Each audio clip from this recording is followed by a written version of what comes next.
Okay, so singleton design pattern. In case of singleton design pattern, we make use of singleton classes.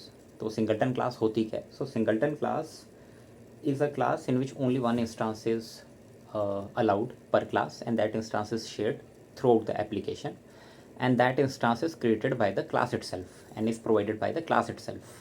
It cannot be created outside the class. और एक अलग चीज़ जो इन्होंने बताई है, it is instance should be requested instead of created, right. Official अगर हम इसकी डेफिनेशन देखें, that singleton design pattern is a creational design pattern that ensures a class has only one instance and provides a global point of access to that class. This is useful when exactly one object is needed to coordinate actions across the system. अब ये singleton classes mainly use कहाँ पे होती हैं? Singleton classes mainly use होती हैं जहाँ logging services के लिए, कन्फिगरेशन सर्विसेज के लिए, या फिर डेटा कैशेस के लिए. या एक और जगह मैं देख रहा था जहाँ पे there is only one single resource per application, and that single resource is suppose to be access throughout the application. या हम अगर कहीं लॉगिंग सर्विसेज के लिए मेनली इसको यूज़ कर सकते हैं, है ना. तो अब सिंगलटन डिज़ाइन पैटर्न में होता क्या है मेनली, कैसे बनाते हैं सिंगलटन क्लासेस को? तो इसके तीन पार्ट होते हैं किसी भी क्लास को सिंगलटन बनाने के लिए. फर्स्ट इज़ प्राइवेट कंस्ट्रक्टर, जो कि दो काम करेगा. एक तो उस क्लास को इंस्टेंशिएट होने से रोकेगा, दूसरा उस क्लास को इनहेरिट होने से रोकेगा.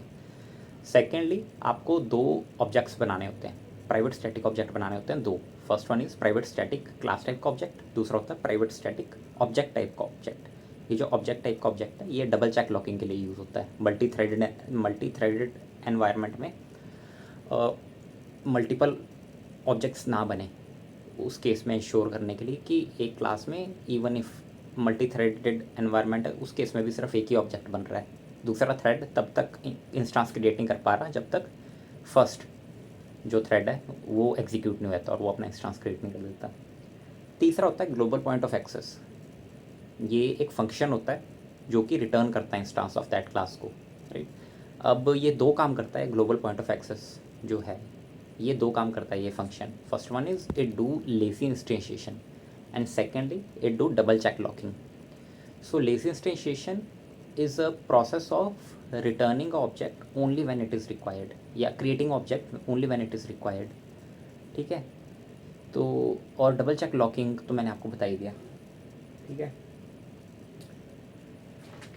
उसके बाद हाँ, अब एक क्वेश्चन आता होता है, दो क्वेश्चन है वैसे तो. फर्स्ट वन इज़ कि व्हाट इज़ लेजी इंस्टेंशिएशन. तो लेजी इंस्टेंशिएशन होता है कि इंस्टांस को उसी टाइम पे क्रिएट करना when it is invoked for the first time, right.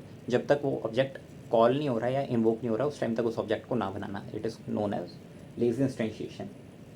तो दूसरा क्वेश्चन आता है कि यार अगर आप लॉगर कर रहे हो, लॉगर क्लास को इम्प्लीमेंट कर रहे हो, लॉगिंग कर रहे हो, उस केस में आप कह रहे हो कि सिंगलटन को यूज़ करना है, तो वो काम तो आप स्टैटिक क्लास से भी कर सकते हो. उस केस में भी सिंगल ही ऑब्जेक्ट बनेगा, ठीक है. एक लॉगिंग मेथड बनाओ स्टैटिक क्लास में और क्लास नेम डॉट यूज़ करो उस फंक्शन को कॉल करके. तो इस केस में घुमा फिरा के वही क्वेश्चन है कि सिंगलटन क्लास में और स्टैटिक क्लास में क्या डिफरेंस होता है. तो मेन कुछ डिफरेंस होते हैं.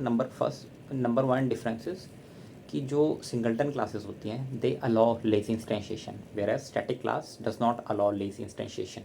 यानी एक जो सिंगलटन क्लास है उसमें हम ऑब्जेक्ट को रिटर्न क्रिएट कर सकते हैं only in the case when it is invoked, right, inside this global point of access function. Whereas in case of static class, जब भी क्लास लोड होगी उस टाइम पे उसका एक इंस्टांस बन जाएगा. We can not instantiate that class based on any condition, lazy instantiation नहीं कर सकते. दूसरा मेजर डिफरेंस आता है कि जो सिंगलटन क्लासेस होती हैं they can inherit other classes and they can implement other interfaces. पर जो स्टैटिक क्लास है वो इनहेरिट भी नहीं होती और ना वो, सॉरी, इनहेरिट तो दोनों में से कोई भी नहीं होती. ना किसी क्लास को इनहेरिट कर सकती है स्टैटिक क्लास, ना किसी इंटरफेस को इम्प्लीमेंट कर सकती है, राइट. तो ये दूसरा डिफरेंस है कि जो सिंगलटन क्लासेस होती हैं they can inherit other classes and they can implement other interfaces, whereas static classes they cannot implement any interface and they cannot inherit other classes, right.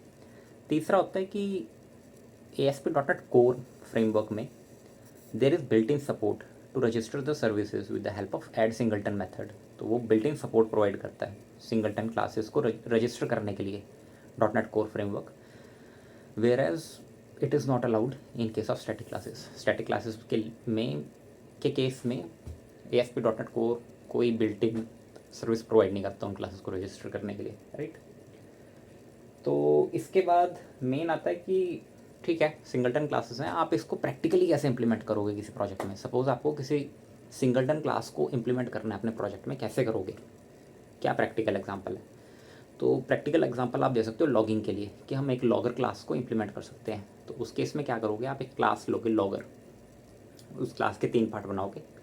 पहला प्राइवेट कंस्ट्रक्टर, दूसरा जो होगा वो उसके 2 प्राइवेट स्टैटिक ऑब्जेक्ट होंगे, private static class type का object, private static object type का object. ये ऑब्जेक्ट टाइप का ऑब्जेक्ट होगा आपके डबल चेक लॉकिंग के लिए, और जो इंस्टांस आपने बनाया है प्राइवेट स्टैटिक क्लास टाइप का इंस्टांस, ये रिटर्न होगा ग्लोबल पॉइंट ऑफ एक्सेस से, राइट।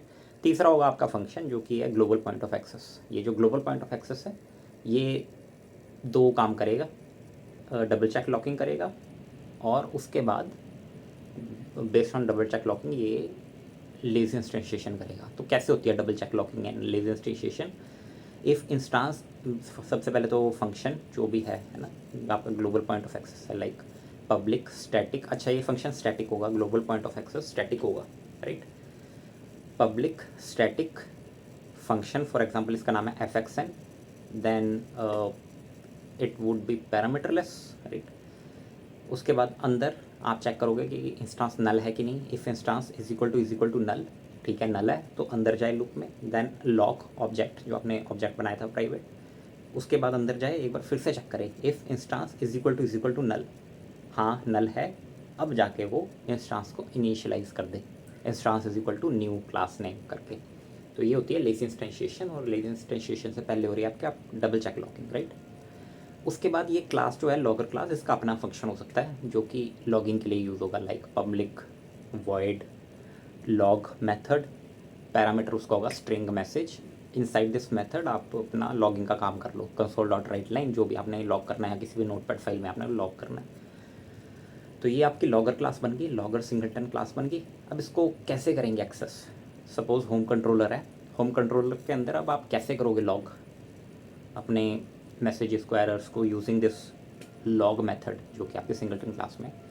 तो आप क्या करोगे, suppose we have a action result inside home controller which is public action result index, उसके अंदर आपको लॉग करना है। तो आप क्लास का नाम सबसे पहले तो logger dot global point of access, for example fxn है उसका नाम, fxn डॉट जो आपका लॉगिंग का मेथड है लॉग मेथड, वो उसको कॉल कर दो, उसके अंदर अपना पैरामीटर पास कर दो। यानी 3 पार्ट होंगे, class name, global point of access name, then function जो आपको एक्सेस करना है, ठीक है। तो ये चीज़ है, इसको ऐसे आप एक्सेस कर सकते हो, देन दैट इज़ इट, ठीक है। इसी तरीके से होगा, कहीं पे भी डेफिनेशंस वगैरह पढ़ लो, घूम फिर के यही है सिंगलटन डिज़ाइन पैटर्न, कि सिंगलटन क्लासेस का यूज़ होता है। सिंगलटन क्लास के 3 पार्ट्स होते हैं, private constructor, 2 private static object होंगे क्लास टाइप का ऑब्जेक्ट, एक आपका होगा ऑब्जेक्ट टाइप का ऑब्जेक्ट, और तीसरा आपका होगा ग्लोबल पॉइंट ऑफ एक्सेस, एक फंक्शन होता है जो कि रिटर्न करता है आपके इंस्टांस को, right. And it do 2 things, first of all it do double check locking, then it provides lazy instantiation, and based on lazy instantiation it returns the object. So this is it. This is it about it, right? ज़्यादा इसमें कुछ है नहीं, all right.